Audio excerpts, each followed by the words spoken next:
Hello everyone, আসসালামু আলাইকুম। মাত্র 10 মিনিটে পানির ভাপে নরম তুলতুলে সুজির কেকটা বানিয়ে নেওয়া যায়।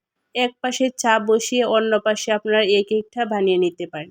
ডিম ছাড়া একদম নরম তুলতুলে সুজির কেকটা খেতে কিন্তু ভীষণ মজার। সুজির কেকটা বানানোর জন্য প্রথমে নিয়েছি 1 কাপ সুজি। সুজিটা একটু মোটা দানা, সেই জন্য আমি সুজিটাকে একটু ব্লেন্ড করে নেব। তার জন্য একটা ব্লেন্ডার জারে নিয়ে সুজিটাকে ব্লেন্ড করে নেব। সুজিটাকে ব্লেন্ড করে নেওয়া হয়ে গেছে আর দেখেন এরকম মিহি হয়েছে। এখন এর মধ্যে অ্যাড করে দেব হাফ কাপ চিনি। আমি এখানে যে কাপ দিয়ে 1 কাপ সুজি নিয়েছি সেই কাপ দিয়ে হাফ কাপ নিয়েছি চিনি। এখন চিনি আর সুজিটাকে আবারও ভালোভাবে ব্লেন্ড করে নেব। সুজিটাকে ব্লেন্ড করে নিয়েছি আর চিনিটা কিন্তু একদম মিহি হয়ে গেছে। এ পর্যায়ে ট্রান্সফার করে নেব একটা বাটির মধ্যে। বাটির মধ্যে নেওয়া হয়ে গেছে। এখন এর মধ্যে দিয়ে দিব সামান্য পরিমাণে লবণ। আর দিয়ে দেব 1 চা চামচের 3 ভাগের 1 ভাগ বেকিং সোডা, 1 চা চামচের 3 ভাগের 1 ভাগ বেকিং পাউডার। এখন এর মধ্যে অ্যাড করে দেব 2-3 চামচ ফেটানো টক দই। টক দইটা দিয়ে এখন শুকনো উপকরণগুলো ভালোভাবে মিশিয়ে নেব। মিশানো হয়ে গেলে এখন এর মধ্যে অ্যাড করে দেব লিকুইড দুধ। দুধ আর সুজিটাকে ভালোভাবে মিশিয়ে নেব। মিশানো হয়ে গেছে আর দেখেন দুধ মিশানোর পরে সুজির ব্যাটারটা ঠিক এরকম ঘনত্ব হয়েছে। এখন এর মধ্যে অ্যাড করে দেব 2-3 ফোঁটা অরেঞ্জ এসেন্স। আপনারা চাইলে এখানে অরেঞ্জ এসেন্সের পরিবর্তে ভ্যানিলা এসেন্সটাও অ্যাড করতে পারেন। এখন সবগুলোকে ভালোভাবে মিশিয়ে নেব।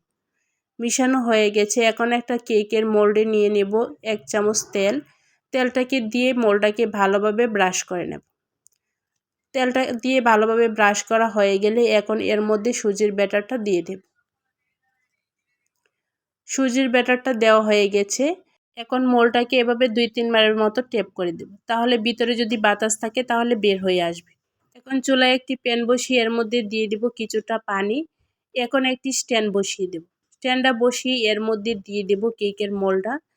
দিয়ে একটা ঢাকনা দিয়ে ঢেকে দেব আর ঢাকনার মধ্যে যে ছিদ্রটা আছে সেটা বন্ধ করে দেব। এভাবে জাল করে নেব 7 থেকে 8 মিনিটের মতো। ফিরে এলাম 8 মিনিট পর। এখন কেকটাকে একটু চেক করে নেব। টুথপিক দিয়ে এভাবে চেক করে নেব। দেখেন টুথপিকটা একদম ক্লিন এসেছে, তার মানে কেকটা পারফেক্টভাবে হয়েছে। এখন চুলা থেকে নামিয়ে ঠান্ডা করে নেব। চুলা থেকে নামিয়ে ঠান্ডা হওয়ার পর এভাবে সাইড দিয়ে ছুরি দিয়ে কেটে দেব, তাহলে কিন্তু মোল্ড আউট করতে অনেকটা সুবিধা হবে। সাইড দিয়ে ছুরি দিয়ে কাটা হয়ে গেছে, এখন মোল্ড আউট করে নেব।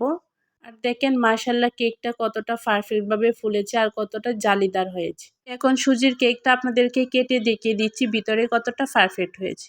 আমি সুজির কেকটাকে স্লাইস করে কেটে নেব। আপনারা আপনাদের পছন্দ মতো সুজির কেকটাকে কেটে নিতে পারেন। আপনারা বাসায় একবার হলো ট্রাই করে দেখতে পারেন। চায়ের সাথে সুজির কেকটা খেতে কিন্তু ভীষণ মজার।